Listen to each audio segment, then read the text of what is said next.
What's up, everybody? We are live, Secret Show, Episode 7. I'm so glad you guys are hanging with us tonight. If you're up so late, thank you for joining us. Go to bed, right? I mean, just hang out with us. So tonight, Secret Show, Episode 7. This may be long, this may be short, I don't know. But we have Mr. Anthony Stover in the house. I don't ever call him Anthony Stover. You guys are crazy. You guys call him Anthony. This is Tony. This is Tone.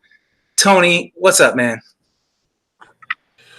Anymore, I've just been going by Barnabas. Perhaps you don't remember me. What's up, man? How you doing? What's up? Nothing. It's weird to hear you call me Anthony. I feel like I'm about to get a ticket from a What's cop up? or something. What's up? Nothing. I'm glad. Thanks. I'm glad to be episode number 7. I can't hear you. Are you there? What's up, Tony? Okay. You guys, hey, if you're joining us, we got Anthony Stover in the house. Hey, Tony, what's up? Can you hear me now? I think he's here. Am I yeah, here? I think. Am I here? You know what? Hey, guys, if you guys are listening right now, hey, this is how pretty much when Tony calls me, I may not say anything for the first 5 minutes, but one phrase for like probably, at least a good 5 minutes. And how long I've been doing that? Man, that's been crazy. I don't know. It turns out to be forever, right? It turns out to be like two parrots who only know one word having a conversation for about 5 minutes. Yeah. Hello. Hello. Well, once you lost your hair, actually, people thought we were brothers for a long time. Once I lost it. Yeah, well, you lost it. I purposely let mine go. I cut mine off in solidarity with you. I have luxurious hair. Yeah, we've seen those nice pictures, man. You should just go completely. I kept trusting in business until we became friends. Yeah. Oh, man. You know what? Hey, I'm going to introduce you guys. If you guys don't know who Tony is, Tony, last year he was a speaker at Take on the World 18. He spoke about the binary, and he also did a joint presentation with Ian Chadrick.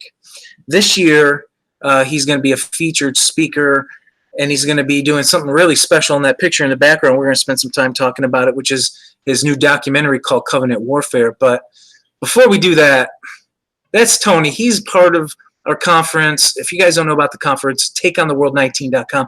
Why I'm really laid back tonight, I've known Tony for probably 20 plus years. So Tony's no stranger to me.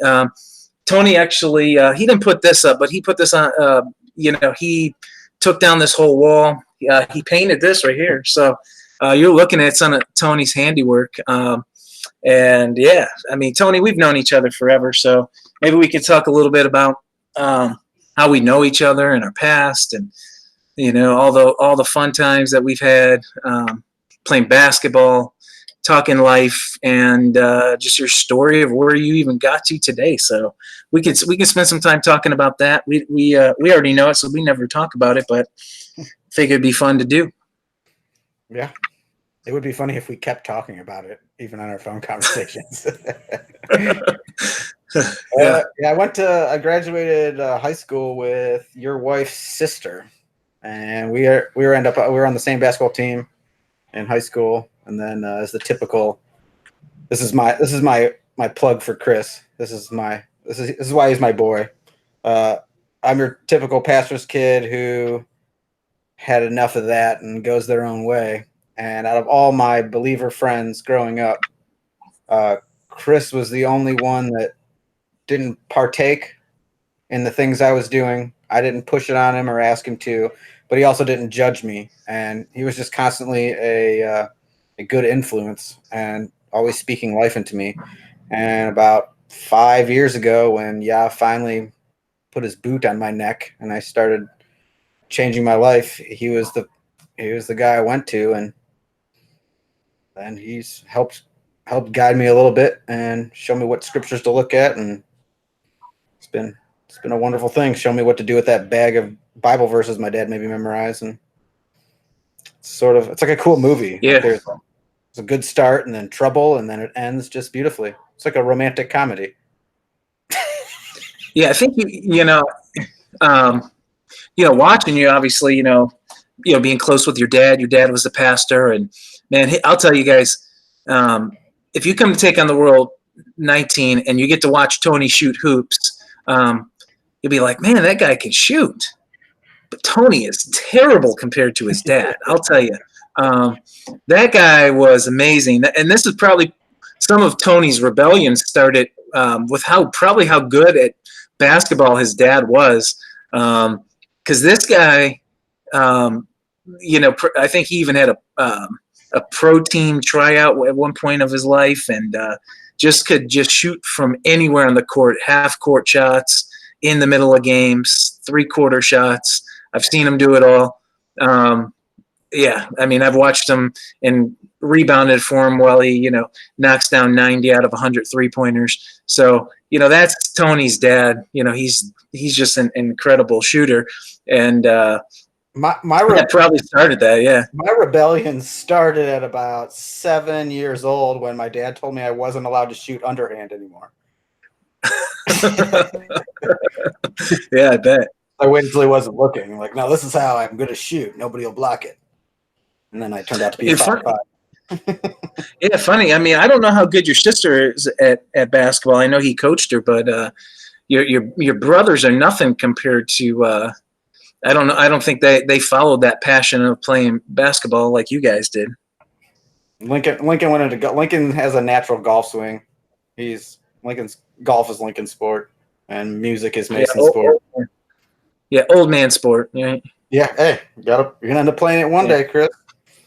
Yeah, right.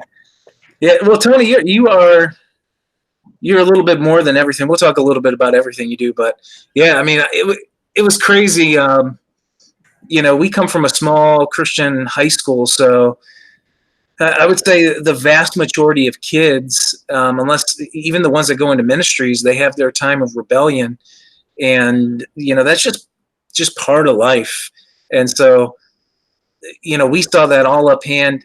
For me and my wife, we decided, we didn't really want to have that, even though we weren't probably walking the way we should have been walking.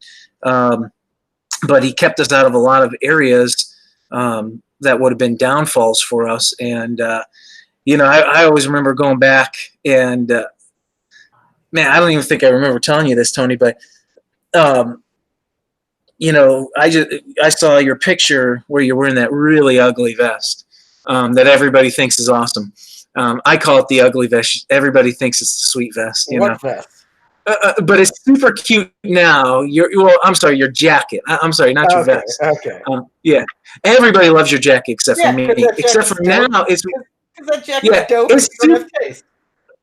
It's really cool now because your daughter has a matching outfit to it. So I give you guys props on that. You've made it cool.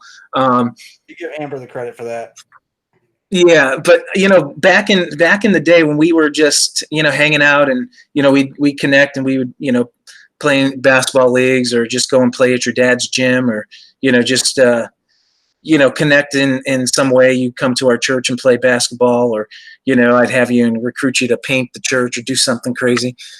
Throughout all those times, in your rebellious years of just serving yourself and before you understood this binary realm and really where the realm is in regards to your faith. I always pictured you one day in like a cheesy sweater with a kid and a wife, and you were serving God. And it was like I had this vision of you, and I'm like, I see it. It's going to happen, man. Because even during all those years, while you were still serving yourself, you were the most selfless persons that I knew. And that sounds super crazy. You served yourself in the regards of, certain addictions or certain things that you were into that you shouldn't have been, but you were still so loving and kind. So deep down, all the things that your parents raised you in was still underneath you. It was still there. And eventually, I think those are the things that allowed you to have a soft heart when he did decide to wake you up. I don't know if you think the same, but that's how I kind of view Ian. It's pretty crazy. Just a few years, back when we were, keeping feast together at Kim's house, and just seeing where you came from for all these years to complete submission. And that's been really encouraging for all of us. So, well, praise Yah, he did it. It's been really encouraging for me. I mean, it's still a road, but I give Yah the glory for that. Whenever the well, this is go ahead. No, go ahead. Whenever he did finally get my attention by downloading the binary stuff and proving to me that this was real, and like I would say, to know a chair will hold you is trust. To walk over and sit in it, motion, movement, action, is faith. I always had trust in Yah. I didn't have faith, which is why this faith without works is dead. It's just trust at that point. It's no longer faith. But whenever he finally got my attention, it was actually the darkest 2 months of my life, because I knew then this is real, and I can't just be like, well, I just believe what my dad said. And so I had to choose either to change my life or to just decide to fully live for myself and burn the whole thing to the ground. And at that time, neither of those options sounded too appealing, but there was only really only one way to go. So here we are. Working out. I mean, so,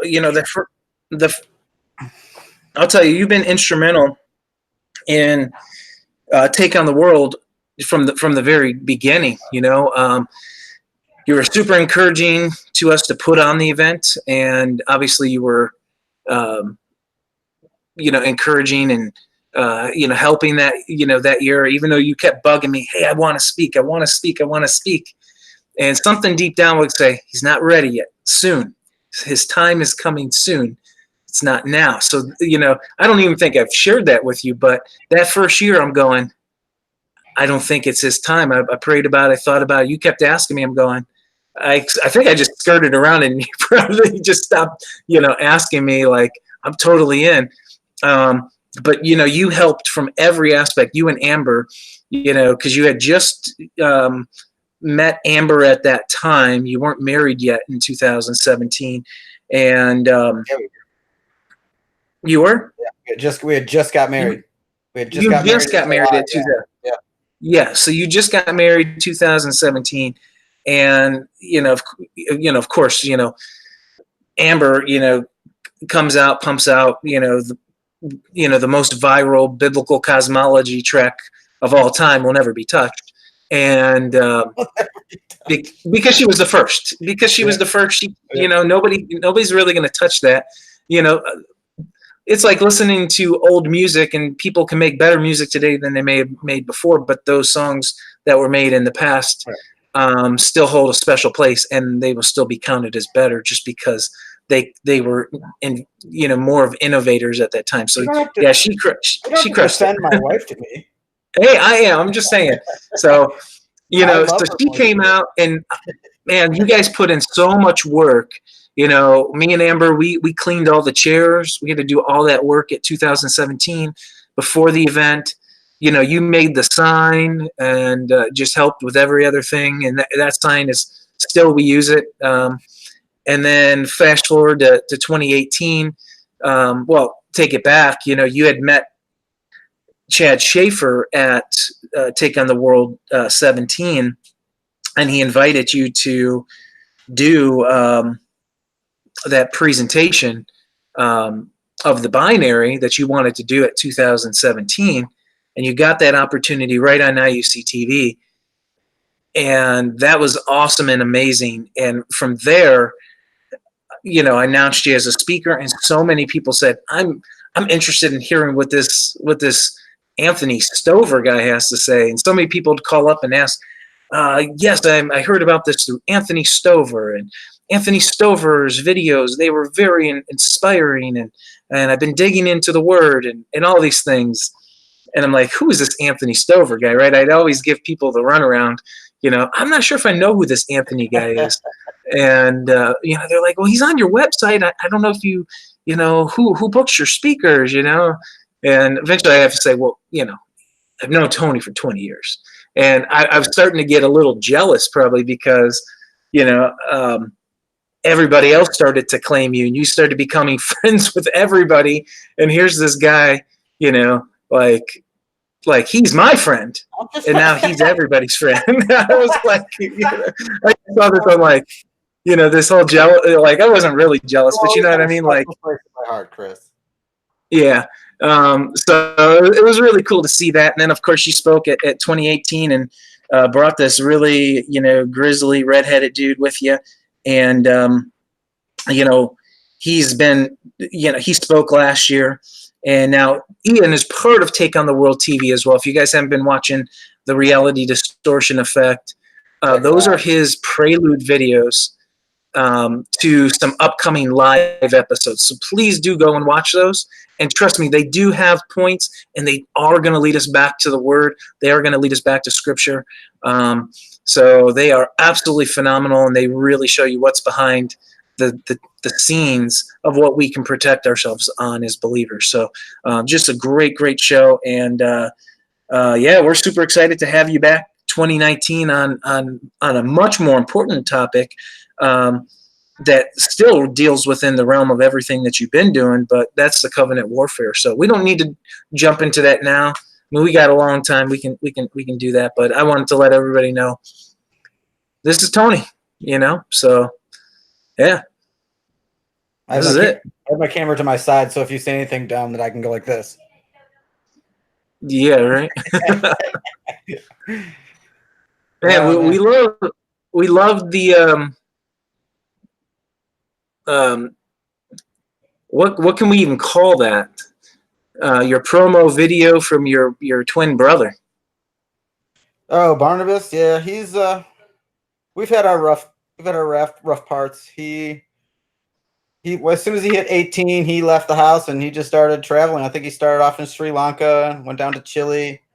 We talk whenever he can get a good signal on his satellite phone. But I just reached out to him when he was back in the States after truffle hunting. So I was like, "Hey man, will you throw this together for me?" And he agreed. He said he had the time and the gumption, and he would love to share his experience and use his jet-setting personality to really push the conference. So I think he knocked it out of the park. Is that his hat over there? Yeah, is that his hat still over there? Yeah, he left it here. He said he couldn't get it. Yeah, he said he couldn't get it through customs going up to Canada. Gotcha. So. Well, yeah. So where do you want to take this conversation? Yeah, we can go pretty much anywhere with it right now. That's wide open. It's wide open. Yeah, I mean, we can. I mean, we've spent so many times when we were trying to figure out all this Torah stuff early on. Man, I think a great aspect would be, how you came into even marrying Amber Plaster, because I'm going to have to take a little credit for all this. So maybe if you want to share my involvement in how all that came down and what I was holding back for you for a while. So yeah, your involvement, yeah, that was sweet. You were like, "There's this girl, right? Her name's Amy Denise," and you.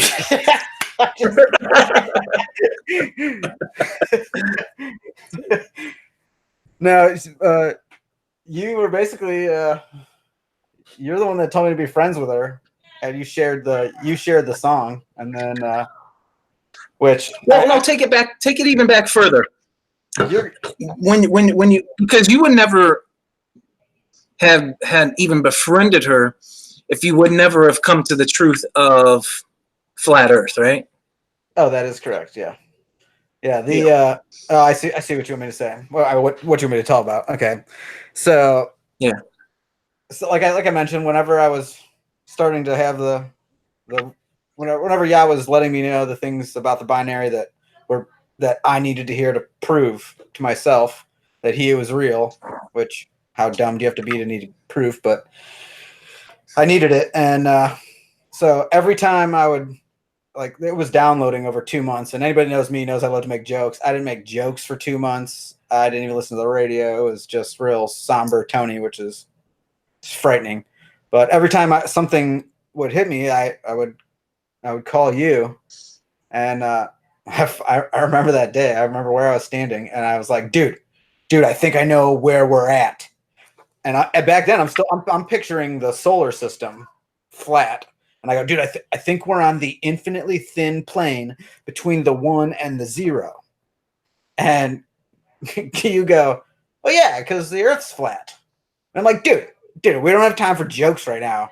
I'm being serious. I haven't joked for a month. I'm not joking now. And you're like, no, really, it is. That's what the Bible says. And out of respect for you, because I'm like, Chris isn't dumb. He's silly sometimes, and that's what I love about him, but he's not just gullible and dumb. And so I'm like, dude, out of only respect for you, will I look into this? And then here's a little story all about how my life got turned upside down. And I started researching it. I stopped working for 8 months, like 10 hours a day of researching.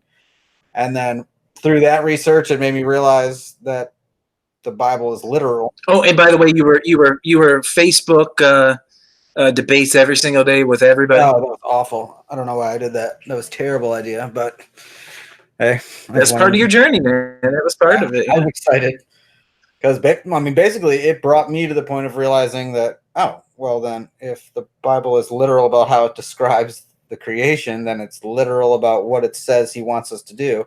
Which then, as quick as I was taken by flat Earth, I still was a biblical cosmologist, but that's when I realized that Torah was still relevant, and that started consuming me. I mean, I might have jumped into it with the same legalism I had with Christian church, but over time, and yeah, yeah, I mean, yeah. So I mean, that was those are some really good times back then, because that's just all part of the journey. And the school that we went to and the home you grew up in, you were way more probably legalistic than mine, for sure. And I think that was, I needed it. I think well, for me, I didn't need any restraints, right? I didn't need and I think this is just a foreshadowing. I didn't need that. I'm sure have my fair share of issues, but I didn't need my parents putting restraints on me and giving me, don't do this, don't do that. It's like they already knew. I already knew what I should do, and it's just about doing the right thing, Right. And I've always kind of had that mentality, and you never want to see people let down, right? That's kind of like the worst thing. I mean, that should be like our fear, but I think that ultimately is like learning about the fear of God, and maybe we could spend some time talking about that, because I'm fearful of just not what my parents would do, but how much I would embarrass them if I was caught doing something, if I was doing something wrong.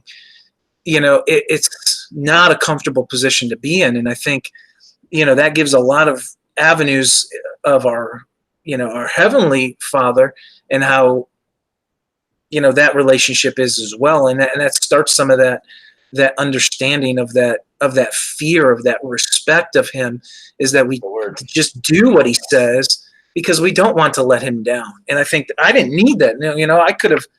I didn't have these restraints. If I could have snuck out of the house, I could have done this, I could have done that, and because I wasn't doing that stuff, gained more trust, and I really didn't do any of those things. And to give my parents some credit, they were strict, but half of my restraints were of my own doing, because I bucked the system. I've always bucked the system, but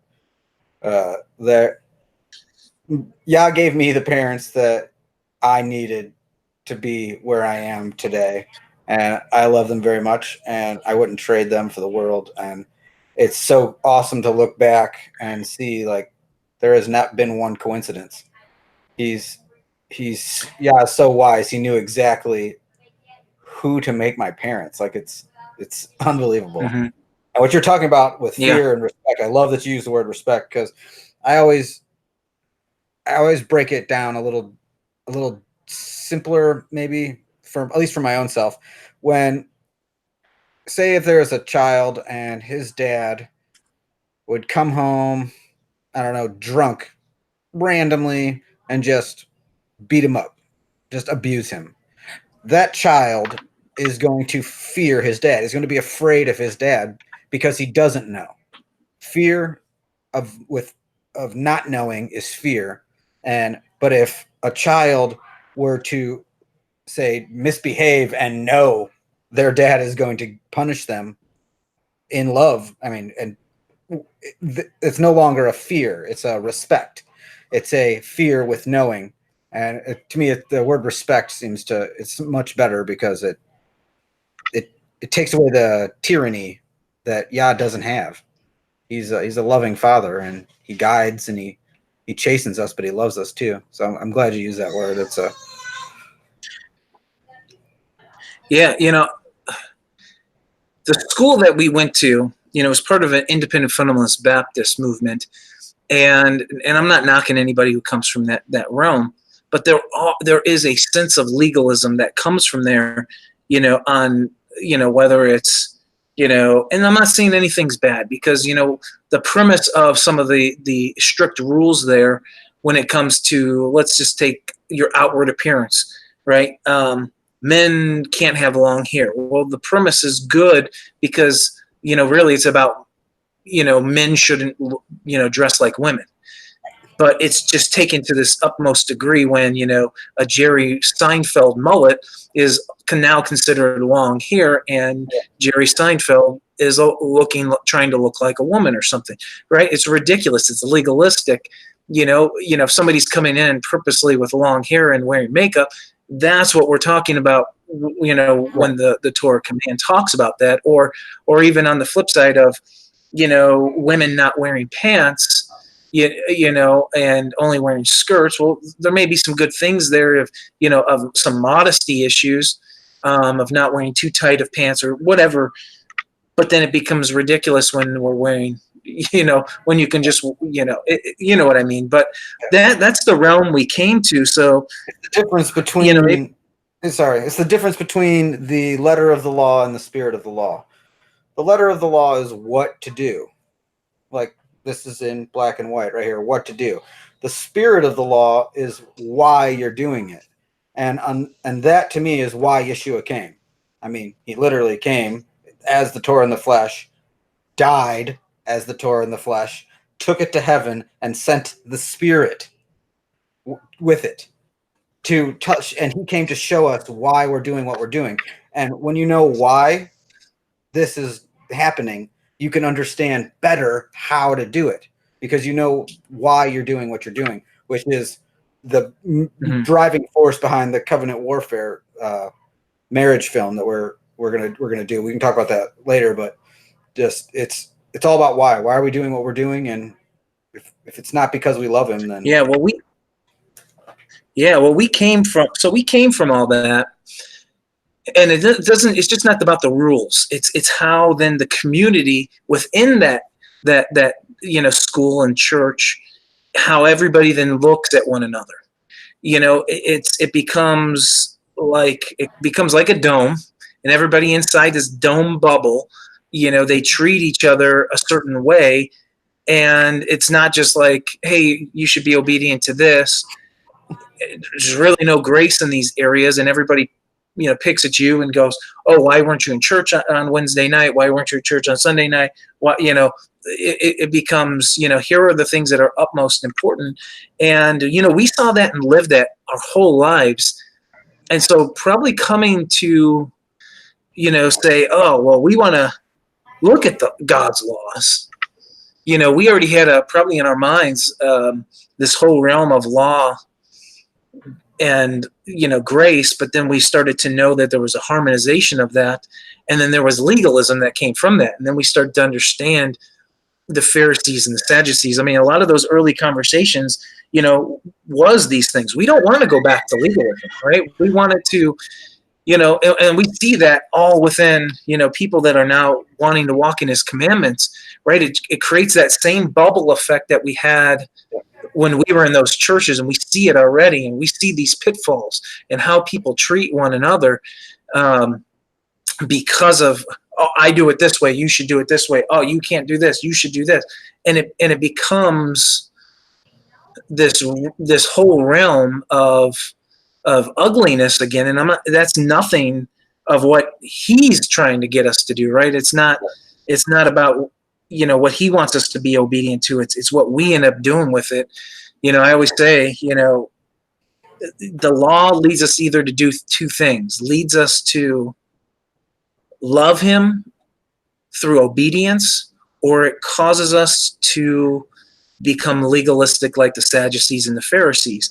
And no matter what command it is, we see it in the mainstream churches. They're doing the same thing. We think they're lawless people, right? But they keep 90% of the law, and or 95%, because we're only talking about a handful of things that they don't think are for them. And yet they do the same thing, right? When it comes to this and that and this and the other. And then how we treat one another out of that is just that same bubble effect. We do it to ourselves. It's the difference between keeping his commandments because we love him. If you love me, keep my commandments, and trying to love him by keeping the commandments. You don't start, you don't earn your love for him by keeping the commandments. That should come second to your love for him. That should be a byproduct of it, rather than trying to think that your love for him is a byproduct of keeping the commandments. And that'll get you your legalism all day. That'll get you your Pharisees all day. Right. Well, what we do is we take that verse and we often post it all over social media, because what we're trying to do is get another group of people to see that they need to be keeping the commandments.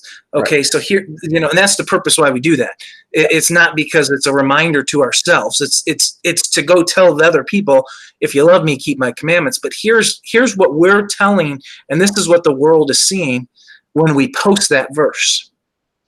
And this will be how different of how Christ was teaching this verse.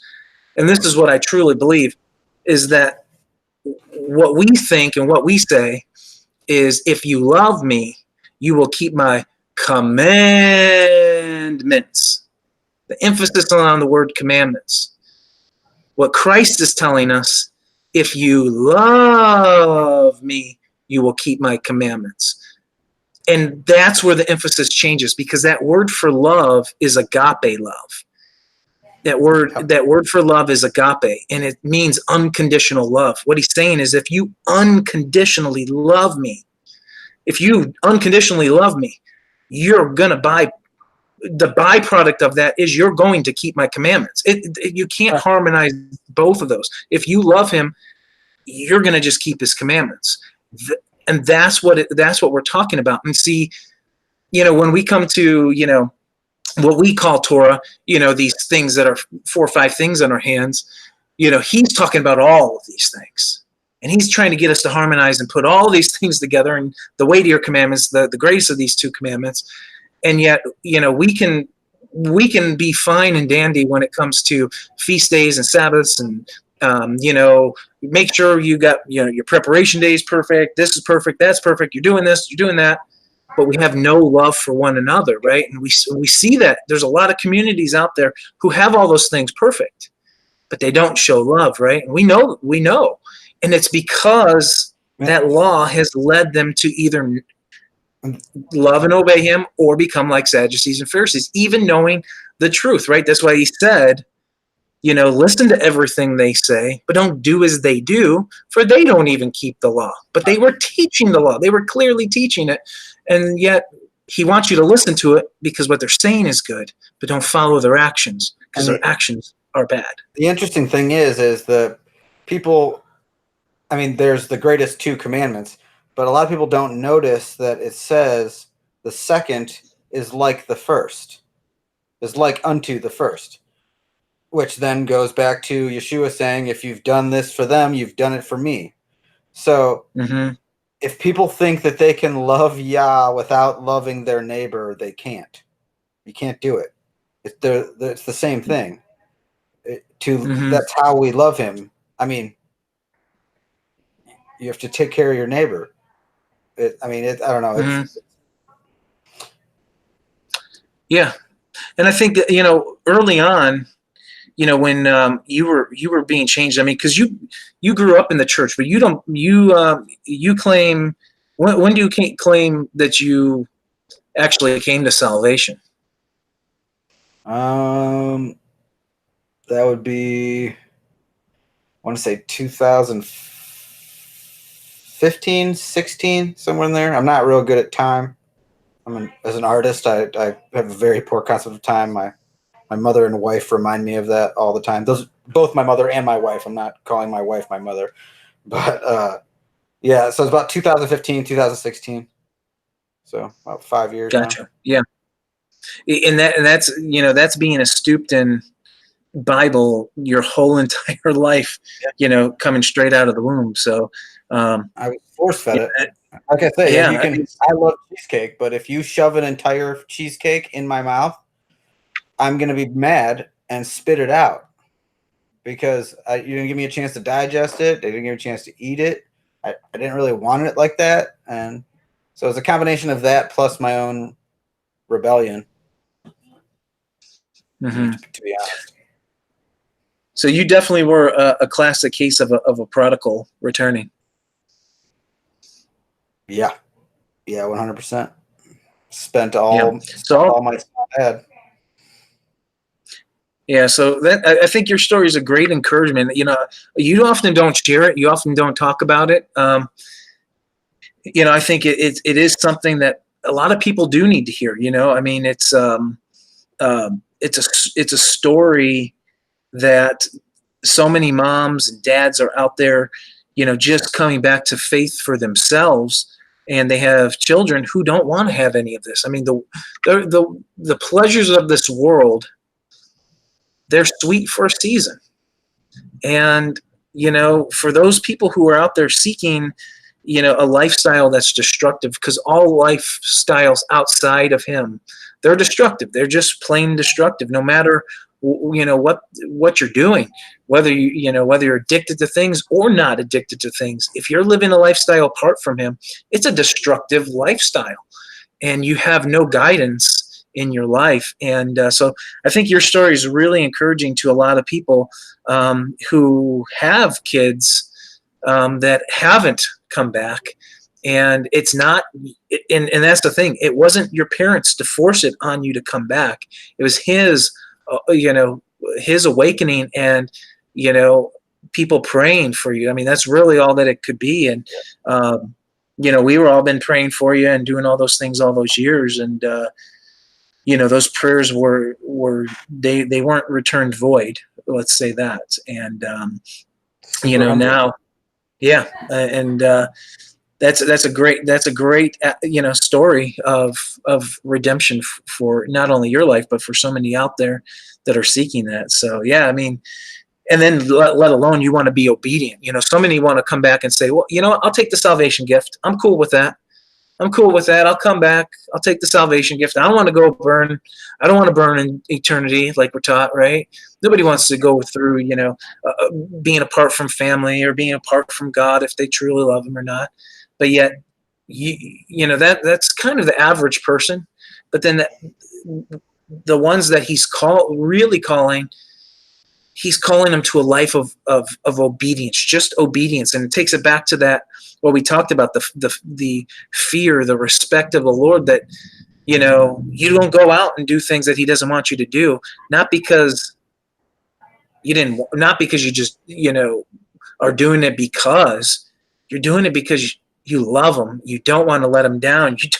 You don't want that. Right. And that's what we're all trying to get to. And when you seek in our lives. When you start to really open your eyes and see, I mean, myself, when I really started opening my eyes and saw his wisdom rather than just paying attention to myself, that's when you start to realize that he is a very his instructions matter, and there is no because I said so. There's a reason for every instruction he gives us, and all of them are to make our life more abundant, which then gives us more to give back to him, that he turns into more abundance, and it just becomes rather than the vicious cycle of addiction and self-adoration that I came from, it turns into a blessed cycle of planting a tree, and then it plants more trees, and it plants the fruit falls, and the seeds grow, and more trees, and it's just as long as you keep reaching to the sun, S-O-N. I'm not advocating sun worship here. I'm saying as long as you keep reaching to him and taking the water of his spirit, it's a much better cycle than what I was in before. And you start to realize how dumb I really was for so long, ignorant. Yeah.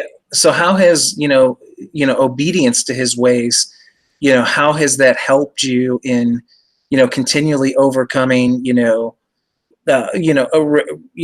a relatively brand new relationship with him? How has that helped you in, not wanting to return to any of the vices you may have had before or anything like that? When I started to see how much life there was, let me put it this way. If someone were to bring you a cardboard cutout of Liz and say, "This is Liz," you're going to say, "No, it's not. It looks like Liz. But it's not her. It's missing the life, the abundance, the relationship." And my previous self, my old man, I was focusing on a cardboard cutout. And once you see the real thing and have the relationship with the real thing and experience that love and that life and abundance, going backwards it doesn't make any sense. It's like someone saying, "Hey, I'll trade you your dollar bill for a picture of a dollar bill." No, no, thank you. You don't have to take notes. You don't have to take notes. I'm just checking. I'm just checking the chat. Checking the chat. I can't get it pulled up. Yeah, so many things. I mean, we talk so many times about, the pitfalls of all the things that we've seen and how we're seeing them repeat it. And, we know we don't, those were pitfalls that we don't want to get attached into, of how we know that, certain things can get in there. And that's where we always talk about, the letter of the law versus the spirit of the law you mentioned earlier. And that's something so important, right? I mean, you hit it. I think you hit it right on the head, on the nail there. What he came to teach us, and what we often teach when it comes to biblical health. Because that's one of the things that's such a crutch, for the mainstream Christian church and people who claim Torah pursuance. That's one of the big differences, is that we believe that there's a proper biblical way to eat. And, one of the pitfalls that I definitely see in there, and because we see two sides of the spectrum. We see a whole group of, because me and you, we came from this independent fundamentalist Baptist group where, you can't smoke a cigarette, you can't take a sip of alcohol. Yeah, but Jesus died to make bacon clean. He died. You could eat bacon. You could eat all, the smorgasbord of shellfish. All these, all the, not even just that. I mean, just the smorgasbord of dessert trays that people are praying for, cancers while they're fueling and feeding their cancers, because we have this mentality. Because when you're all in on that, you can eat whatever you want now. Yeah. You can eat whatever you want, right? See, when you throw out his instructions, spiritually, you throw out the meaning behind it at the same time. And what I mean by that is, when you throw out, his letter of the law, which is this list. And me and Liz, we've gone over this list a million times, and we've held it up on pieces of paper, and it is the letter of the law where it says, don't eat pork, don't eat shellfish, don't do this. Right. The mainstream church, when you throw that out, if you're a believer out there and you're listening, and you throw that out and say, I don't need that, you also then throw out the spiritual nature of that law.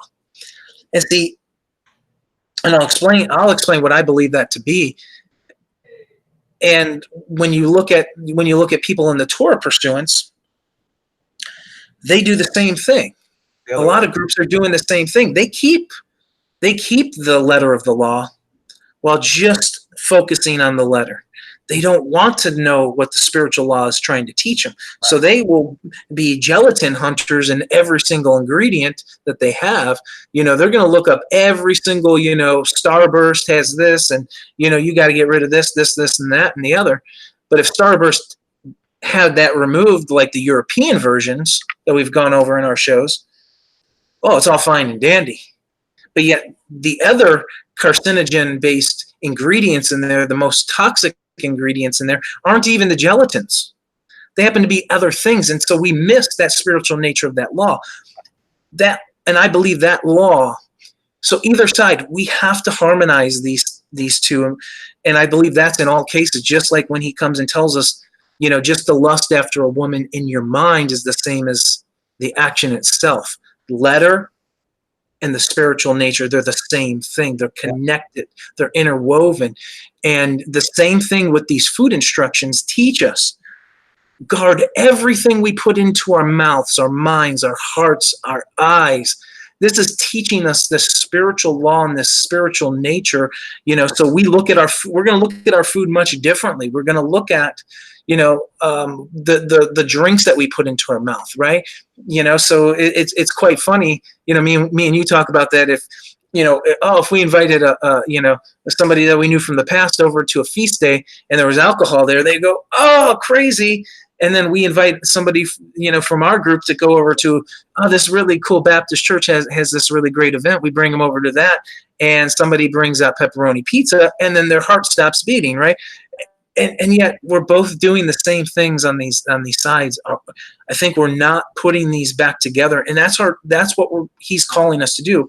And I believe that's where the grace comes in, because as we continue to seek his ways and learn what he's wants from us, why we teach, me and Liz teach so specifically on health, is when we look at our dinner plate, does it lead to life or does it lead to death?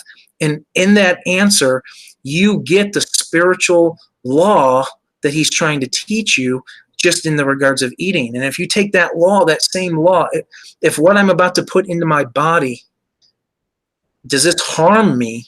Is this a detriment to me? We can take that to movies, music, TV, everything we do, and keep in that same mentality and mindset. So I think there's such a spiritual nature there. It's asking yourself why. Why does he not want us to eat pork? Why does he not want us to eat shellfish? Because it's bad for your body. So now you understand he's saying, don't eat things that are bad for your body. And like you've said a billion times, people will say, no, I'm sorry, I don't eat pork. And then go eat 3 pieces of pie and a just totally fake food. But it's the same thing, really. Yeah. And then wonder why we're not receiving those blessings. So that's the thing, and I believe this area, is not one to condemn, but, his ways lead to life, and, going away from his ways brings death. So, if we know that this food or that thing causes cancer, this causes this, one, we shouldn't be feeding it to ourselves, but let alone to our children, right? So, I'm speaking to, we always try to speak and be encouraging, because, nobody's perfect in their diets, and nobody's perfect in the things that they put into their eyes or any of those areas, right? So I'm not condemning. The only person I'm condemning here is Tony, because, I'm blasting him all the time for the things he puts into his body in regards.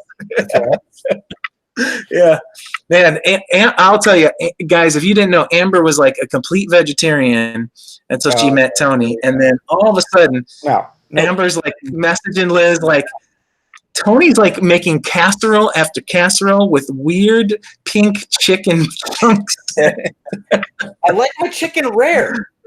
Yeah. No, you like it from Campbell's, and Campbell's chicken always has like a little pinkish tone to it for some reason. So color of the broth. Yeah. Just so you know, Amber started eating meat when she got pregnant with our daughter. Okay. Yeah. Through your encouragement. And just so you know, I can take you to our freezer, and we have mostly meat substitutes in there. I know. I call them Quran meats. It's spelt corn, but I call it Quran meat. Yeah, those are good. Those are good. Yeah. Amber, there she is. What you talking about? Why you talking about me? Amber says, "Why we?" Is that baby asleep or what? Oh, she's right here. She gonna make an appearance or what? This is a secret show. You're coming. You're gonna be. Oh, there we go. Look at this. Look at this. See, guys. This is the blessings of obedience. You know, it wasn't even that long that Tony just decided he was going to be obedient, and I'm super happy. Look at this. This is so amazing. Miniature little Tony, female Tony, and 100% Stover all the way, and an amazing wife to go with it. So Tony, you've been super blessed just by doing that. That's an encouragement to all of us. So they saved my life. Yeah, nobody's listening to me. They're just watching this baby. So, baby. Good night, Baba Ganushi. Good night, Baba Ganushi. Daddy loves you. Good night, Mama Ganushi. Sorry, if you think somebody cut that kissing. Yeah, my wife. You got other problems you need to deal with. Sorry, it's love. I was loving my neighbor. Yeah. Tony, I don't think you ever had an issue with loving your neighbor, because that was one thing that you always did really, really well. And I think that was instilled in you. And yeah, I've seen you, just give and give and give of your, not only of your time, but money, resources. And, you help so many people. And, speaking of that, I'm going to ask you live on, if you come up this summer, we'll be up there in a week. My cousin wants to hire you to paint his house. So inside or outside? Outside. How big is it? It doesn't have an upstairs, so it's like a ranch. Oh, yeah. It's like maybe a split. Maybe more. Not a split level. Yeah, it's like a ranch, one floor ranch. Yeah. All right, we'll talk about it. Yeah, I'll be up there Thursday. We come up there. We're leaving to come up there Thursday. We'll be up there about the 1st. I pick up Jax on the 1st. And he's paying. He'll pay you. So it's Scott. Oh, yeah. Sweet. Yeah. It's already somebody you already know. So, sweet. And already have cooked for. So there you go. You've already cooked for him. You're going to just paint his house. That's the next step. Oh yeah, I forgot they came over to do music, and I made dinner for him and his wife. Yeah. That was good times. Seemed like a different life. That was a different life. But that was part. I think that if I take you back to that time, which was probably 2013 or something like that. Maybe 2000. Yeah, maybe 2013. Yeah. But that was the start of, you had another little dip after that, but right at that time, I invited you to like a Bible study, and you were interested in coming out to a Bible study, and you came, and you were interested in coming, and you probably thought you were saved or whatnot, and you were a believer at that time, but you come to find out, you realize no, you weren't. You were just ingrained really. That was the time, like when you're sleeping, you set your alarm clock, and you're still sleeping, but you hear it buzzing. That was then. Yeah. That was then. I hadn't woke up to my senses yet and to the love of Yah yet, but somewhere in the back of my mind was Yeah, I was encouraging you to do some like Christian hip hop stuff at that time. Yeah. So You put out some good music at that time. Some stuff now you can go back and go, what was I thinking? Yeah, I do that all the And time. then you can go, yeah. If anybody's interested, I have a song on my phone. You can message me, and it actually features it features a big Christian hip hop artist. Tony shelled out some cash. Wasn't super happy with it at the time, but now he says it's all right. So I think he wasn't happy with it at the time because maybe there was a spiritual block. I'll tell you, it was so cool. I think you should have launched it at that time, but obviously you didn't like it for obviously reasons. I had a journey to take. I wasn't time yet. It was just like, yeah, when you were talking about 2017 when I wanted to speak and you said it wasn't time yet. Yeah, you should have just told me you were hearing voices. And I've been like, I did not hear voices, man. Well, it was just like that. It wasn't time yet. So right now I just Amber's music. Actually, this year we have so much to do this summer. Oh my goodness. We're doing a CD, Amber and I together. So to me I push her first and then. All right. Well, here's the deal. You got your computer pulled up. You got anything you've been working on that you can just give us like a 10-second sample of? No. Like a beat or something you made? We haven't even started yet, bro. That's why I say we got you haven't even started. Too. We have this film. We do. We got the film. We have the book form of the film. We have the soundtrack for the film. I was just going through last night, like sort of narrowing down some of the music, but it's nothing I can show. It's just, but yeah, it'll be. So did you get to watch that Keith Green documentary that I told you to watch?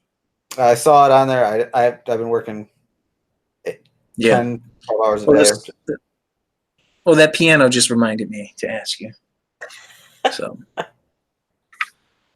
I'm telling you, if you watch that documentary, it'll change the perspective of your ministry. I'll tell you, for a guy who had a 5-year ministry run,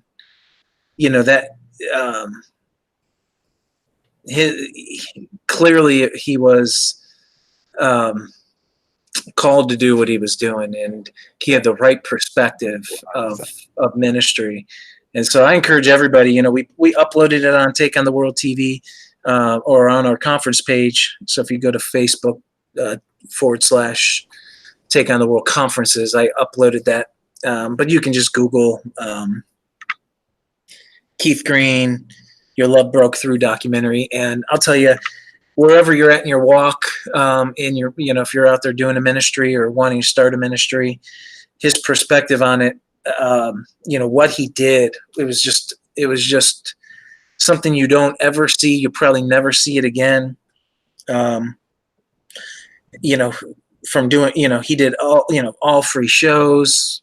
By the time he got to his 3rd record, he was, giving it out for free. And like I said, he only had a 7-year real ministry from 77 to 82. And if you don't know his story, he was taken in a plane crash, a small plane, with his 4-year-old son and a 2.5-year-old daughter, along with a missionary couple and their 6 children, and a few other of the people from the ministry too. So they were taken, but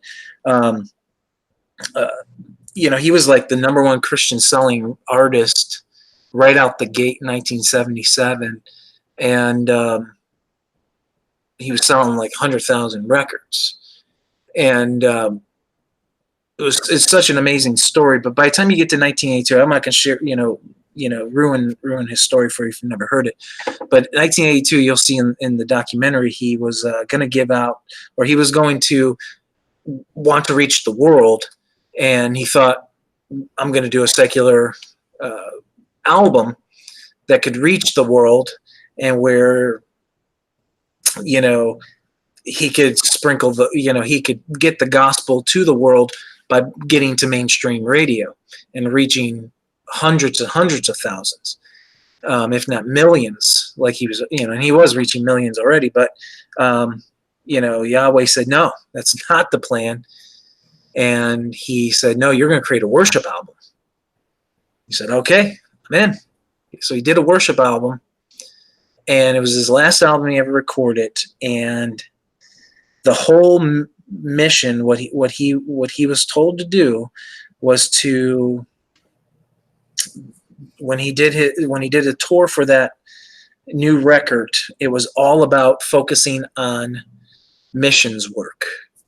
And that was it. That was the calling. He made sure everybody knew you were called to the missions field, whatever level it was on. But the vast majority of you guys, you're called to go reach the world. And, that resonate, obviously with the name that we have with Take on the World. And he inspired so many, Yahweh spoke through his music and his ministry at that time, which have spawned thousands and thousands of American missionaries. And there are still people today who were inspired 1982 from that to go to countries that had 50 people that actually knew anything about the scripture, to now today hundreds of thousands of people. And that's how he ended up reaching the world, and all he cared about was people coming to salvation. And it's a really fantastic testimony, and he was clearly used. He didn't want fame, he didn't want glory, although he sought that his whole life. And he didn't want any of that.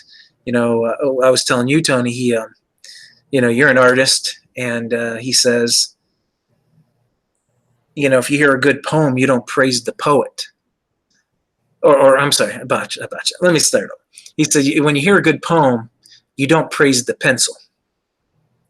You praise the poet, right? Makes sense. He said, I'm just God's pencil. Stop praising me, praise him. And he had that really good perspective. It just put things in the proper line. And, today as we, start to harmonize a lot more spirit and truth, and, things that he didn't talk about that are all about Christ, from his feast days and from his Sabbaths and all those other things, that we can harmonize in there. I believe that still his mission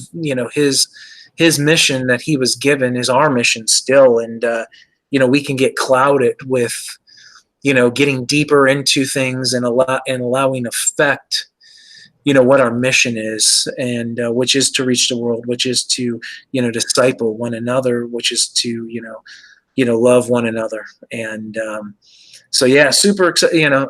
Go check it out when you get a chance. You'll definitely be touched. And guys like Alan Aguirre, and he came from that era.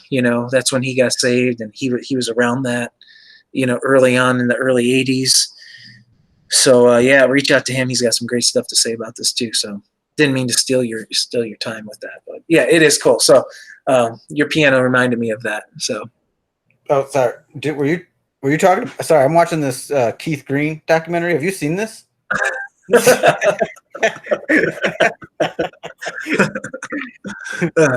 I was just talking to Alan yesterday morning, I think. And it's both me and him were talking. He's like, about Chris is just talking about Chris is just talking about this Keith Green documentary the whole time. No, I think the things he likes about you are the same things I like about him and you like about me and him, is that you guys try to start with the emphasis on love Yah and love your neighbor. And I thank you for that. And if he watches this, I'll thank you too, Al. I wonder if anybody calls him Al. Probably not. Big Al. Little Al. Yeah. He's 6'4" inside. We already talked about that. Yeah. I'm only 6'3" inside, so he's taller than me. Yeah. Yeah. Sorry about that, Tony. Hey. Yeah, I knew exactly how tall he needed to make me. Because, like I said, he gave me a whole bunch of talents. Praise him for that. But if he would have made me tall, beautiful, with luxurious hair, and gave me the talents, I never would have found him. I would have only found the mirror.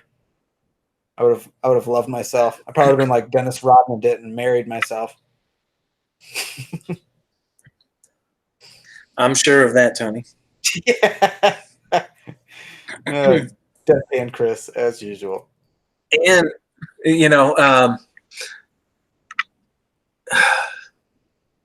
Tony thinks he can guard me, but he can't guard me. I can guard your heart.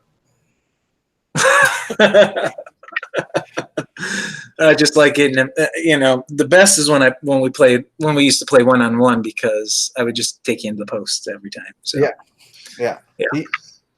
I used to be able to outshoot you, and then you would outpost me.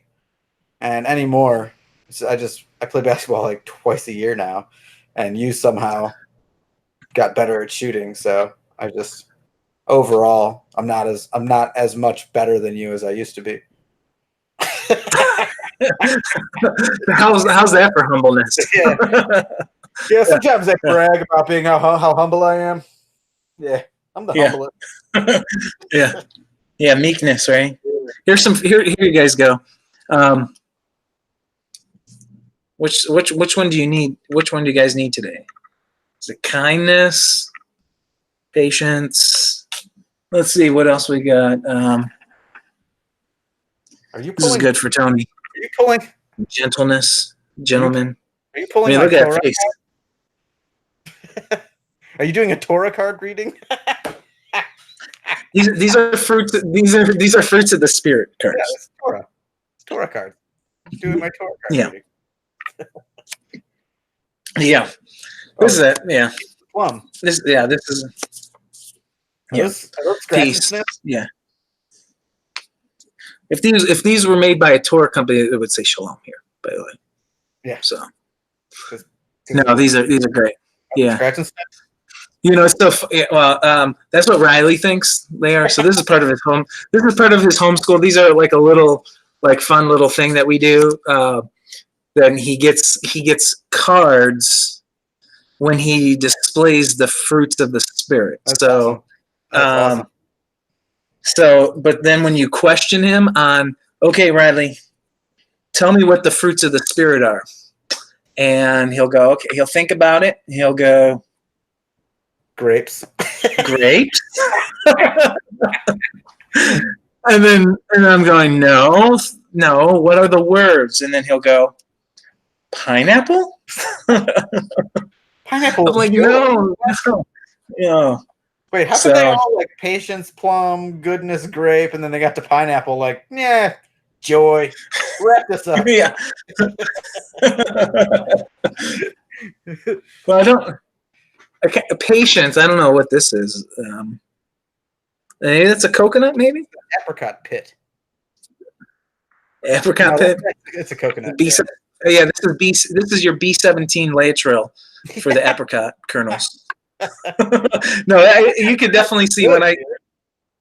Yeah, if you zoom in, it's definitely a coconut. Which patience? I guess patience. Yeah, because if you have to climb a coconut tree to get a coconut, you'd have to have some patience, right? Yeah. Yeah, if it hits you on the head, you're gonna lay there for a while. In self-control, we had to pull this card a couple times out. So that's the self-control card. Don't slip on the self-control banana. Yeah. We'll leave that one there. So, so we got some cool things. So again, but you know what? Here's the thing. These silly cards, as great as they are,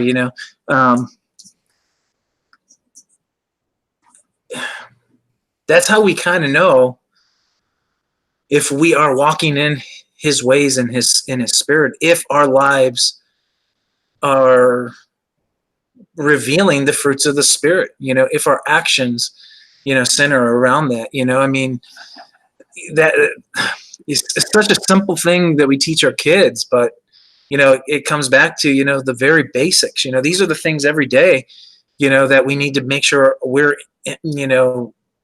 revealing, is our fruit revealing, these things. And, it's such a gut check for all of us, but the fruits of the spirit, they're just, you know, we often say, yeah, fruits of the spirit, they're important. Do you cook on Sabbath, right? That's kind of how what our thought is processes next, right? Well, it's not on the fruits of the spirit. It's on, well, does this person do this? Does this person do that? Well, I'm going to count them out if they don't do that. They don't listen the way that I do. Oh, they don't happen to listen to Zeets, right? No, you know what? They may not know those things yet. So we can exemplify the fruits of the spirit and how we share those things with them, right? And I think, we can't lose if that's how we do those things, It's the evidence. Yeah. Yeah. The evidence we're trying. Like we're in his Mhm. ways. It's like to say, Yeah. oh, yeah, they matter is like a detective getting given evidence and he goes, yeah, that matters. It's everything. Mhm. How you can even know what direction the case is going or where the whole thing is going to. I don't know. Especially with the amount of division now, it seems like over the last little while, it weighs on me by a lot. Like, I've been watching my tongue lately just because the more I watch division happen, the more I get super frustrated. Like you, but you can't Mhm. grab somebody and slap them and shake them and say you have to love more. It's because Yeah. So I just. I mean, how do we do it when we get into a conversation with,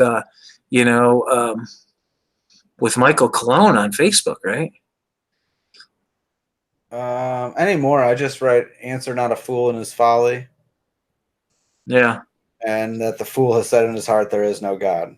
And he doesn't mind. He says, yeah, I don't believe that. So, and then we're just back to where we started. So, anymore, I just take it out. Yeah, says if you tell somebody something twice and they don't take it, dust your sandals off and keep going. There's somebody else. Yeah, but think of it like this though. It's how we respond, even in those cases where it's really tough. I mean, I could have wrote you off a long time ago, Tony. I could have been like, dude, why am I hanging out with this dude? Why am I going to talk to this guy? Why am I going to do that? Right? And I know other people said, well, Chris hangs out with Tony, so he must be doing the same things Tony's are doing, right? And so I was immediately, judged for that. And I'm going, wow, that's really revealing the fruits of the spirit towards one another. I'll tell you this: if you're out there, and look, if you are hanging with company that's leading you to be like them, then you probably need to cut off those relationships in love.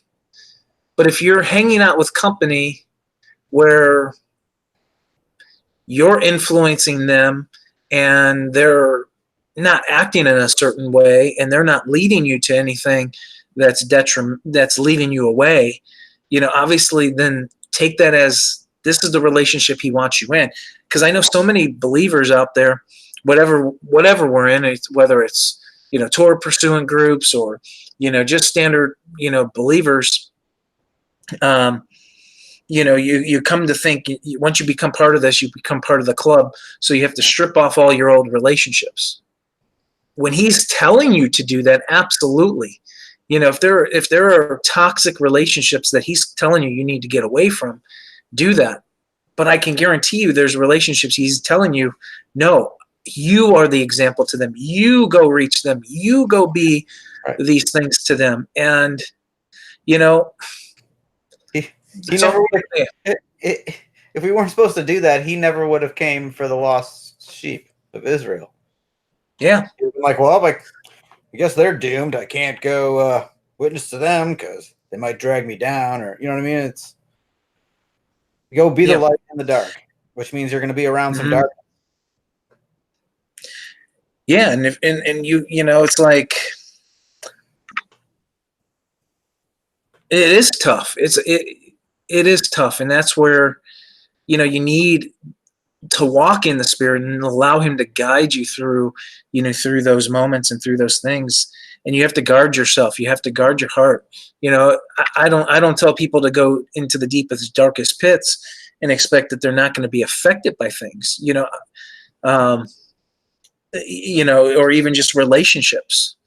Because there were things that me and you would even talk about during those times. I wasn't like super rock solid in my faith that I could, just tell you this or that. I mean, I mostly tried to do things, be encouraging to you and be like, hey, check out this new CD, or, check out this new song I got, that I listen to or something, and you go, oh, that's pretty good. And you go, no, that's terrible. But those would be like little hints of me, trying to sow some things in your life, because maybe I didn't have other things. And so, I was talking with like guys like Robbie, that's how he was for like most of the 90s. A lot of his witnessing came through just sharing music with people.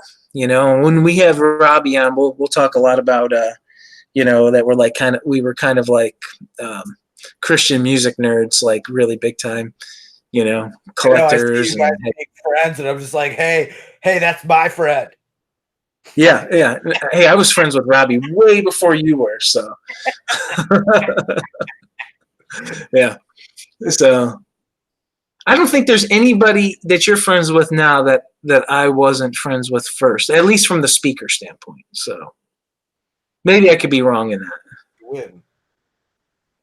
There's nobody that I knew before you did. Now, there's lots of people more better than me now, but I would say that I mean, goodness gracious, you got on Doug Hamp's show, for crying out loud. So, Calvin. Yeah. Yeah. I like Doug Hamp, but he still looks like grown-up Calvin from Calvin and Hobbes. And I'm not saying that that's a bad thing. I love Calvin from Calvin and Hobbes, and I've wondered often what he'd look like if he grew up and wasn't a flat earther. He was not a flat earther. He can't be Spaceman Cliff and be a flat earther. I'm sure that. You know what? That's what you have to do now. You have to go look for some old Calvin and Hobbes where he went to space. Oh yeah, Spaceman Smith. They have it all the time. That was his name. Oh, okay. Spaceman Smith. He would fight his teacher would always be like the monster on some other planet, and he would fight her, and then it would just snap back, and he's getting grounded or sent to the principal's office. So that's where the cognitive dissonance comes from. Yes, from Calvin and Hobbes. Okay, yeah, it comes from his childhood of being Calvin. Yeah. So he was there. Yeah. Yeah. Nah. So really, you can't say that.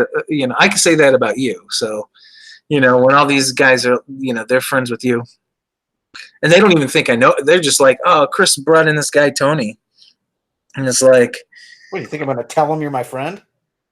No, you don't tell them. You don't, like, nobody even knows that we're friends, right? So, yeah, keep it. Well, we're ruining it now. Yeah. Well, it's a secret.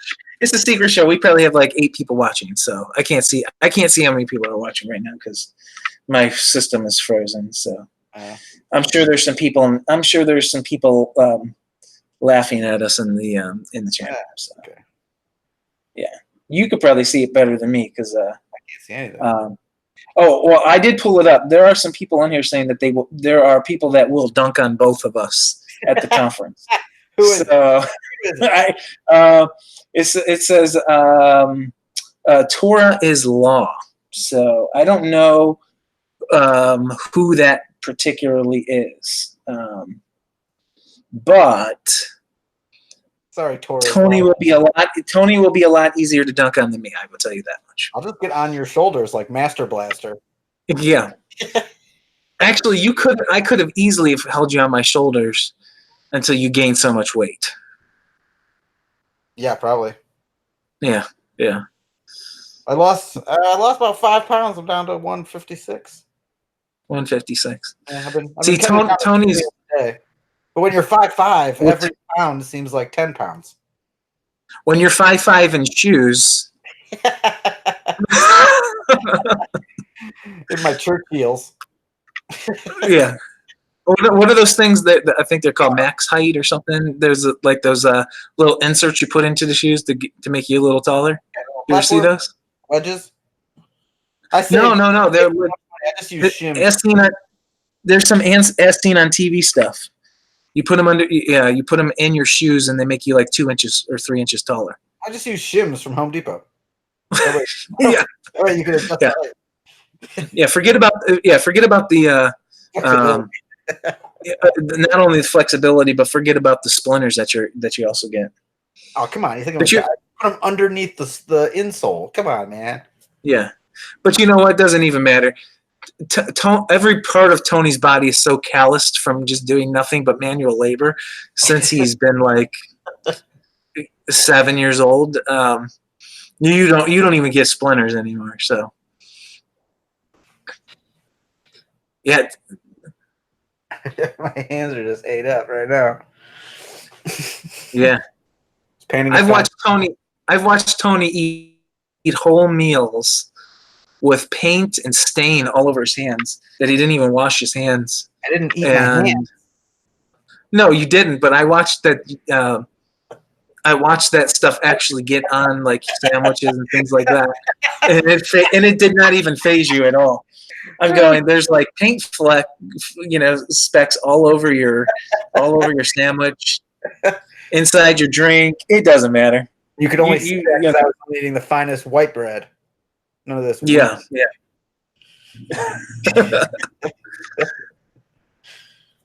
Yeah, I don't know how you. Yeah, I don't know how you did that. Let me see who. Is anybody we know in there? Oh yeah, there's lots of people. I don't know. It's not telling me the times. Let me see.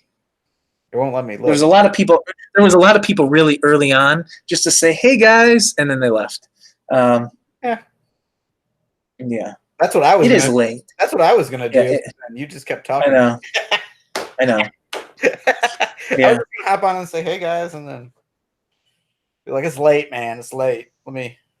All right. Well, yeah. Let's. So we're an hour and a half in, which is crazy because normally, when we speak, it will we'll go. So yeah, let's talk a little bit about covenant warfare and what is that even about. It's actually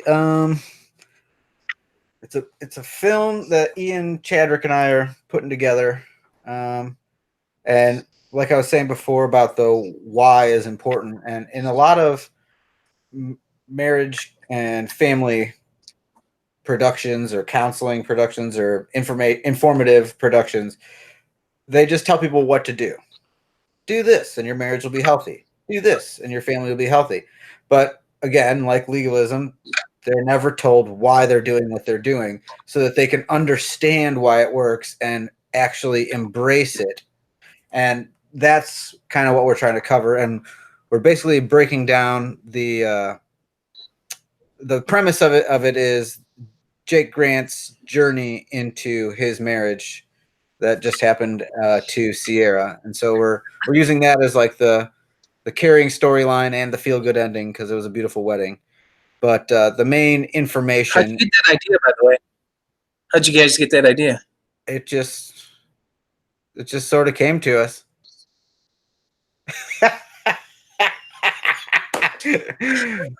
Actually, yeah, that was your idea. That was a good one.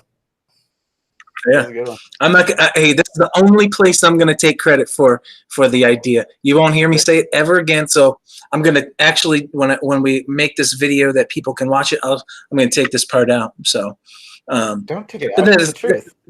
Yeah, but then again, that's all that I ever do is just give ideas. So you have good ideas.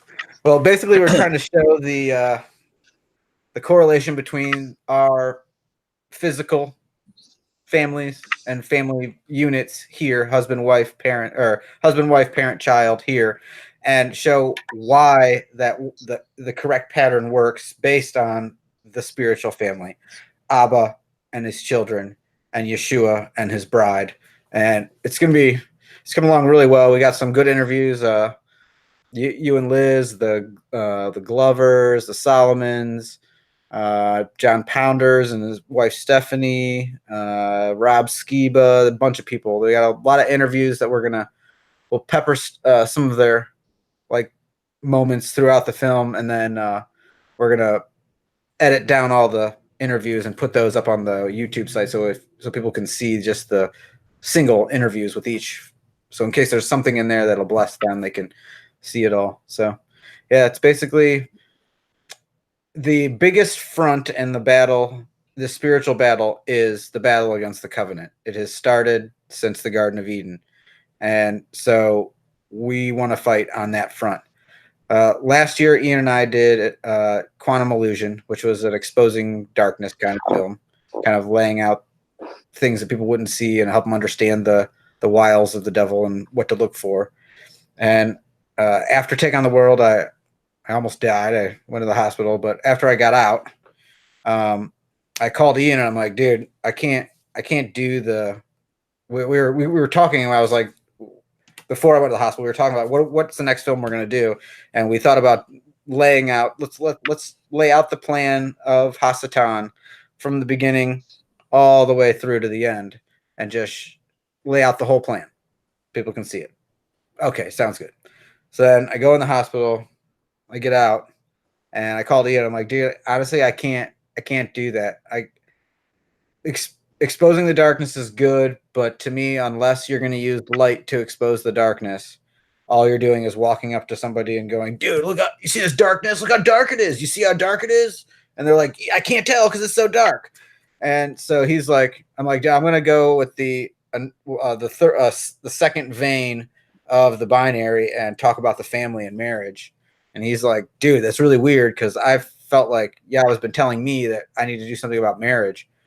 And it was really cool. We started going through the premise, and it literally hit us both at the same time. We're like, this is the plan of the devil from the beginning, to attack the family, to attack the covenant, from Adam and Eve in the Garden of Eden to Sphere Earth as an attack on the family, the spiritual family, by making the children feel like they're far away from their father. It's a dividing the family, and it's been going on since the beginning. So we're just trying to show people the spiritual pattern and how it applies to the physical pattern, and just, I don't know, just put families back together. It in the dark that this world has right now, the family needs it more than ever. So yeah, that's that.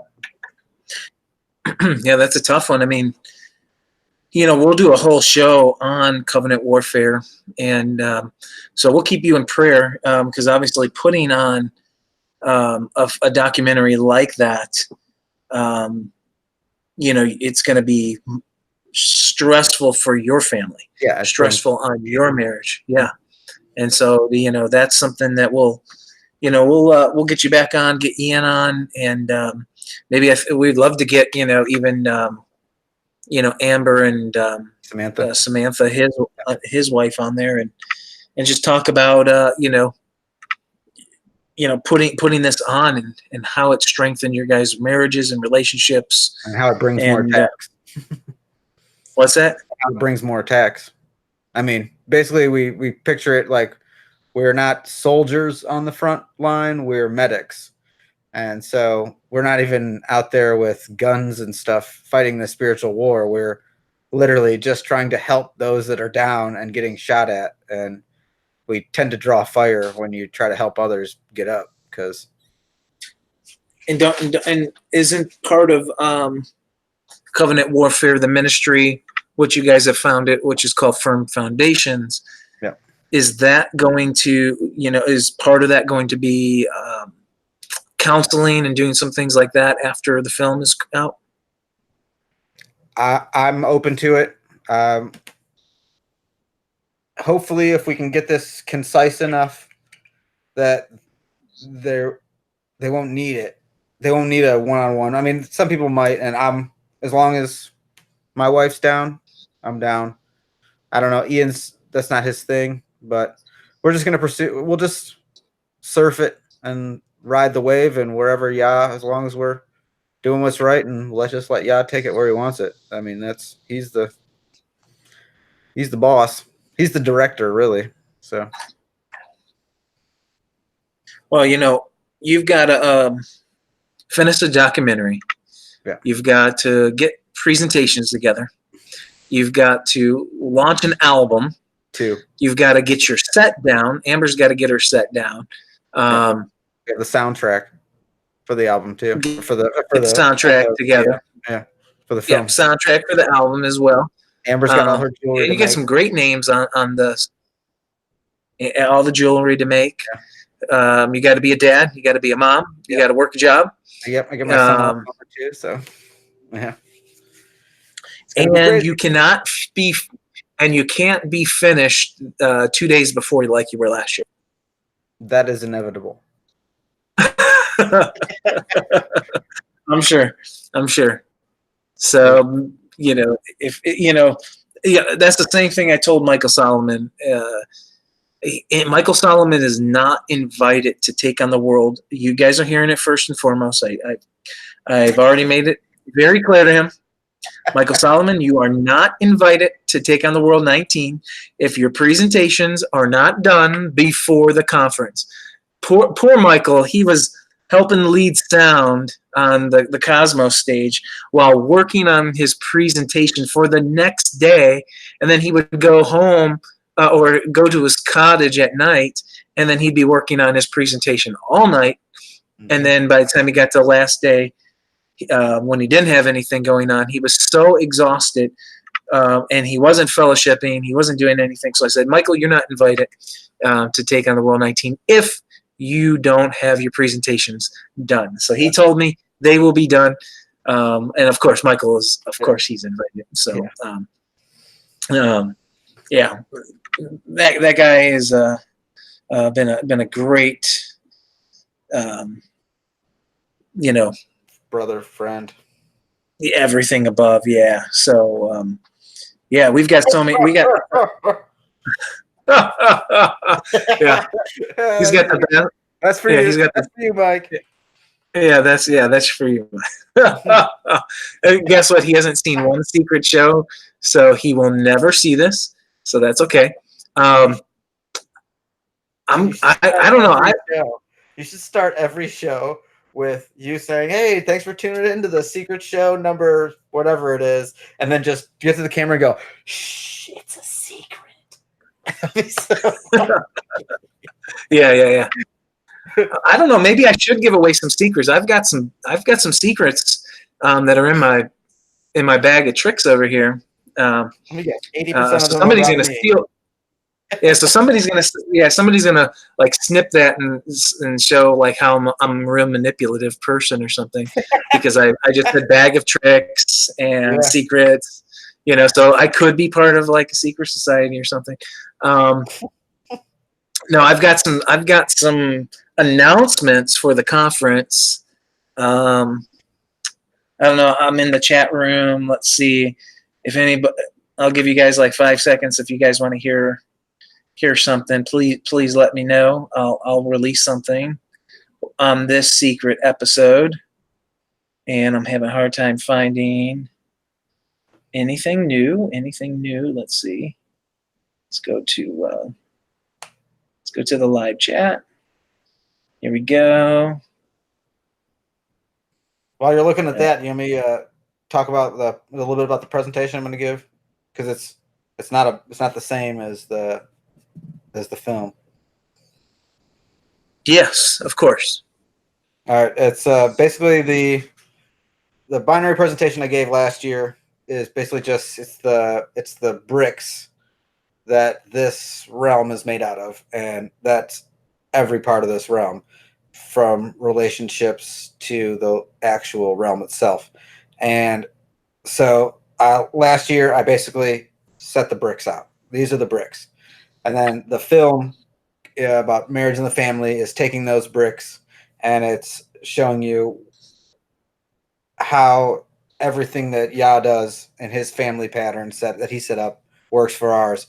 And then I'm going a separate way with the same bricks, and I'm basically going to be discussing this realm, this biblical cosmology, this flat realm that we live in, and how that it is the overlap. We live in the binary overlap of two quantum realms.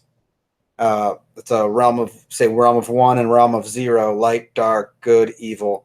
and we live in the overlap. No man can serve two masters, and it's our job to quantize the overlap, to make the overlap part of the Father's realm through sacrifice, loving him, and loving our neighbor, and obedience.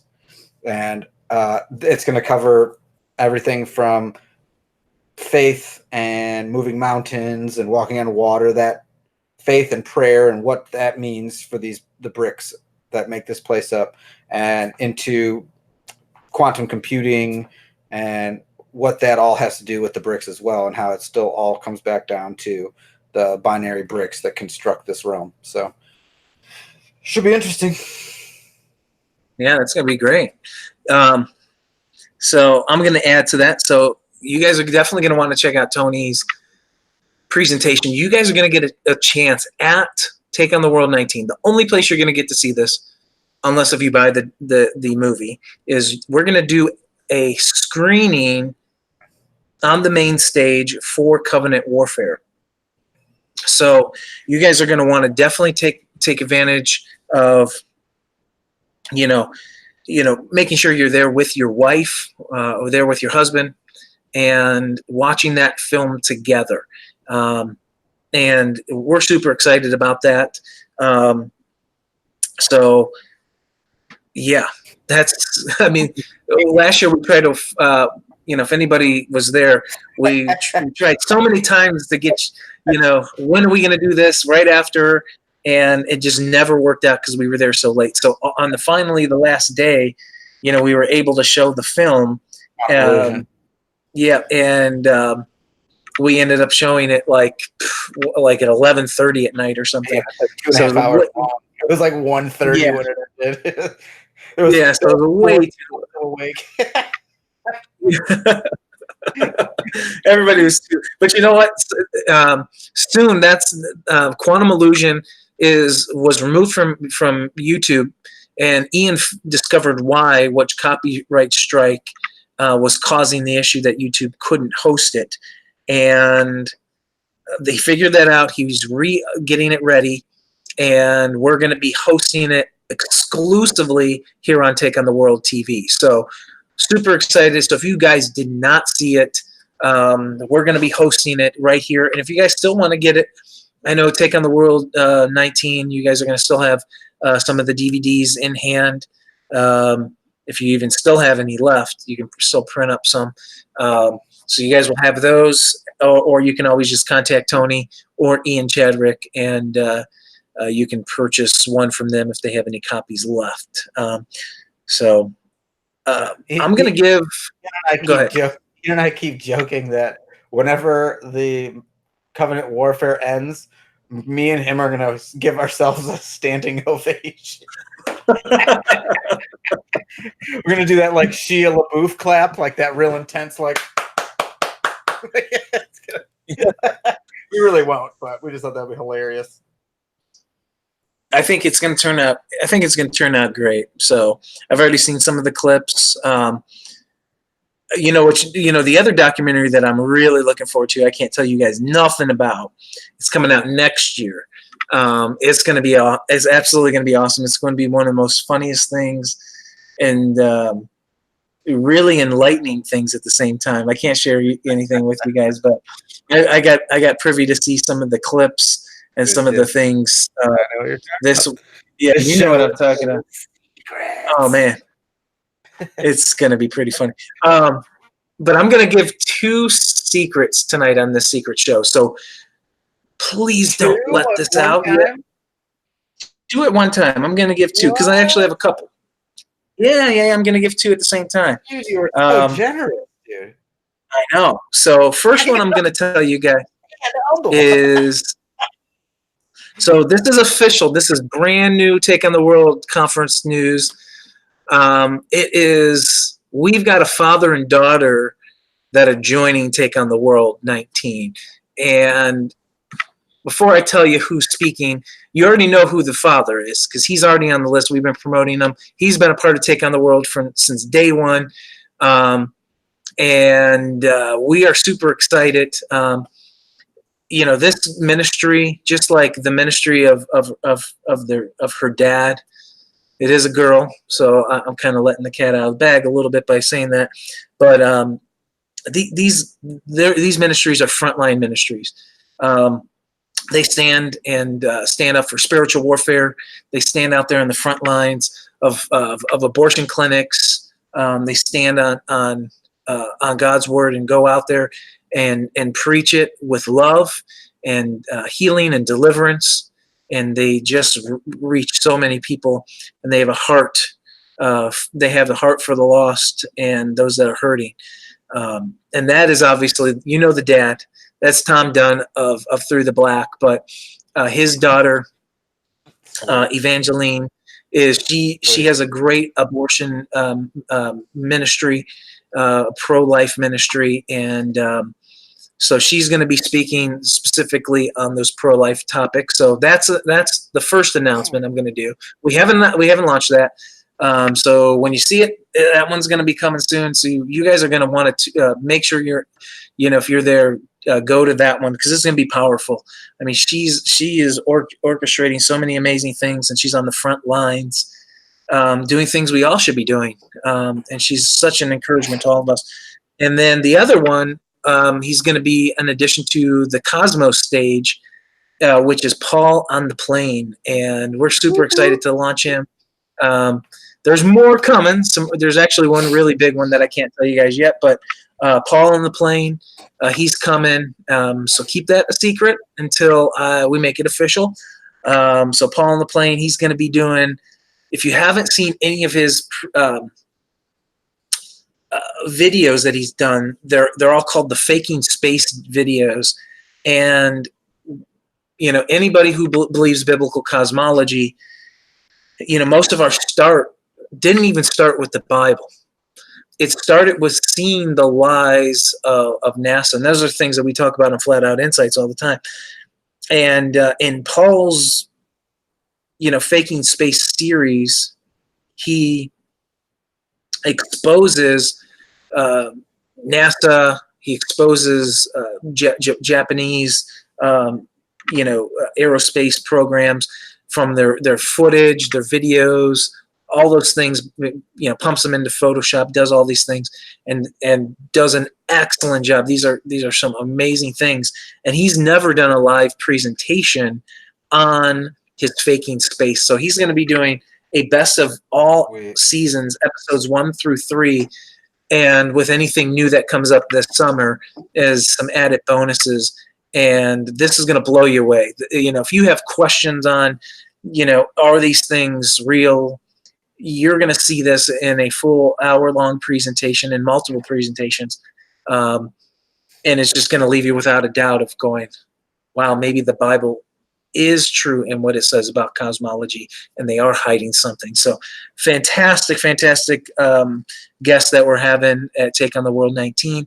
We have over 32 speakers right now, and I have a few more that are going to be at it. And we have so many stages, so many topics. I mean, look at your topic, everything that we talked about tonight. Those are going to be some really big focuses at the conferences. Restoring marriages, walking in the commandments, understanding the whole realm of everything we walk in and where we're at. We're going to be talking about prophecy. We're going to be talking about a biblical calendar. Zach and Micah Kissling from My House Ministries, those guys are going to be talking about the biblical calendar. And we're super excited. Greg Widener's coming this year, and he's going to be doing a solo presentation and a presentation with Zach. They're going to be doing a Torah Q&A session with the beach chats. So that's going to be awesome. And who knows? I mean, we've got the topic of Tataria, so many different things that people are going to be talking about. And the whole purpose of everything is to put Christ back on the throne as king. And so whatever topic we're talking about, if it doesn't lead you to him, that's all for naught. We don't want to do that. And we want to make sure these things are an apologetic in defense of Scripture. So whatever speaker is talking, they know that's the premise. And so we have some really interesting guests that we haven't announced yet. And We have that Super Thursday kickoff with Becca Shea and George Moss, Rob Blackwell. So get your tickets to that stuff. That's gonna be dope. Yeah, I think we got like 5 days left. What's the baby doing back up? She's nocturnal like me, and my wife is not nocturnal like me. So, like literally, my mom. Last time we were up in Ohio, my mom sent her like a packet of my baby stuff, infant stuff, and we're like going through like my infant medical charts, and one of the doctors wrote on the chart, "This baby is nocturnal." And Amber looks at me like, "It's just your fault. She stays up all night." And I'm like,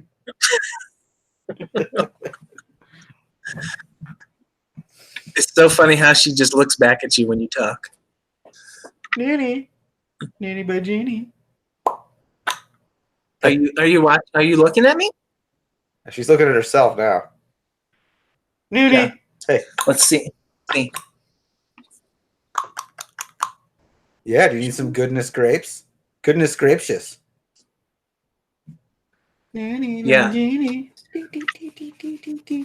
Oh, I have a really cool bug book. So these are the things that we. Yet. You know how to read yet? Yeah, she doesn't know how to read yet. Now she's looking at it. Really? She's smart. She's not. Oh, that look smart. at this. Yeah.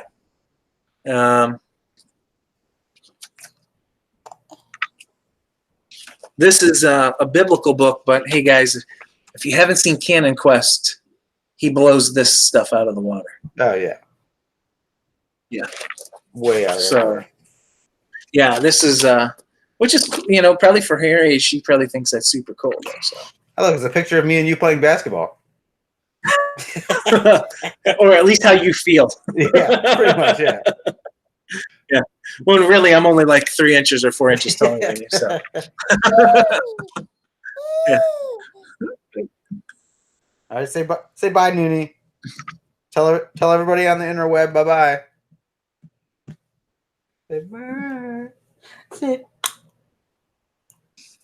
She can click her tongue now, so that's cool. All right, I gotta go put her to bed, or start getting her tired. All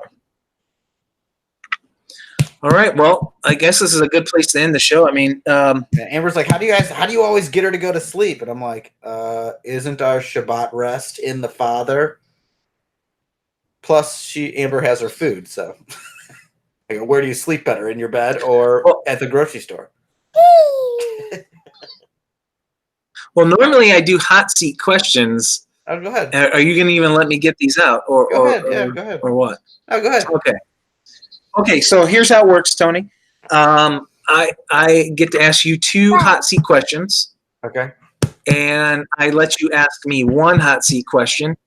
And so far, nobody has ever asked me a question yet. So I can let you start. Nope, nobody's ever asked me a question. Well, except for Dirt. Dirt was the only one on the first show. Are Everybody these quiz questions or like just any question? No, they're hot seat questions. They put you on the hot seat. Oh, dude, I'm not the person to give that opportunity, bro. And I'm slightly terrified because you're not the person I would ever give that opportunity to either. Well,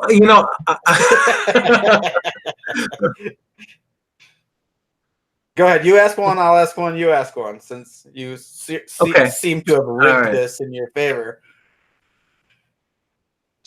Let's see here. I've got some good ones for you, but I got to make sure that okay. Well, I'll start off pretty easy.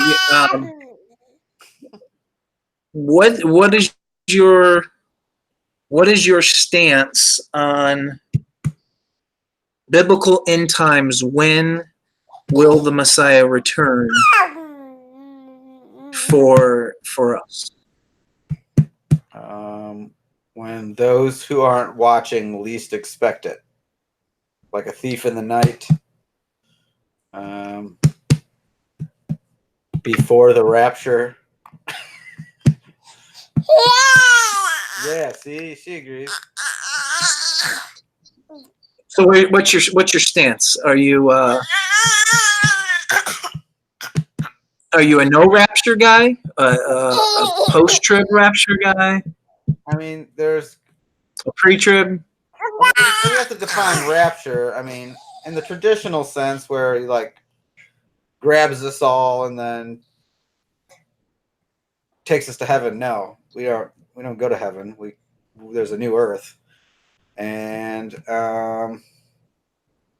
when in the Greek, the word that is used when it says we're caught up with him in the clouds is like it's describing when a king returns to his city, and the people leave the city, meet the king, and usher him back in.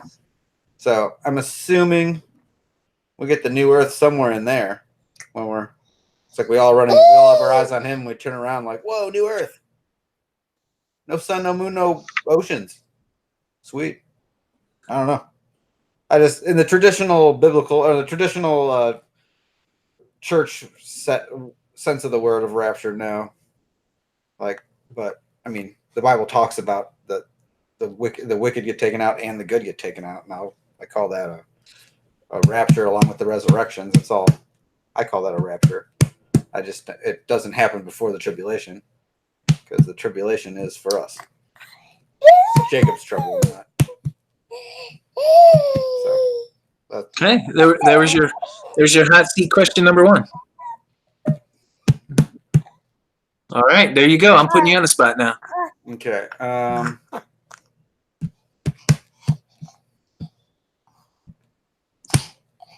Which is more important?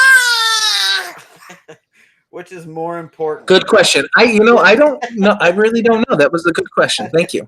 Which is more important? Okay, my question now. Okay, you ready? Question 2. Biblical eating or the sacred name? No, just kidding. That's a loaded question. Which is more important? What does that even mean? What does that even mean? It doesn't mean anything. What's more important, biblical eating or spiritual eating? Wow. You just set me up for that. What's more important, biblical eating or spiritual eating? They're the same thing when you understand what the spiritual eating is. Good answer. Dun, dun, dun. You have passed the hot seat. Okay. Yeah. There was an episode of The Office where they did this sketch, and there was always this thing where the multiple choice answer was toothbrush. So toothbrush is always an acceptable hot seat answer to take on the world Okay. secret show. You could just say toothbrush I wish or you'd have told brushing me your that. teeth. I wish you'd have told me that Yeah. last year before my tooth almost killed me. Yeah. Well, okay. Let's see. You don't have to answer all these hot seat questions. In your you're on your deathbed in the hospital, you had a vision of a man who who you believe who I'm not going to ask the question. Okay, that's too much. That's too much. Okay, I got you. Wow, this is going to be okay. I'm going to just give you a soft. I'm just going to give you a softball because I've given you already enough hard questions. What are you doing? How do you okay? How do you how do you deal with family members that don't have the understanding about secular holidays and they believe that they're all about Christ? How do you deal with them at those times of the year? I tell them that this is the time of the year that I get to spend with my family. I'm doing it for no other reason. I do not wish to participate in any of the traditions of that said holiday, but I will not pass up a time that I get to be with my family and show them love.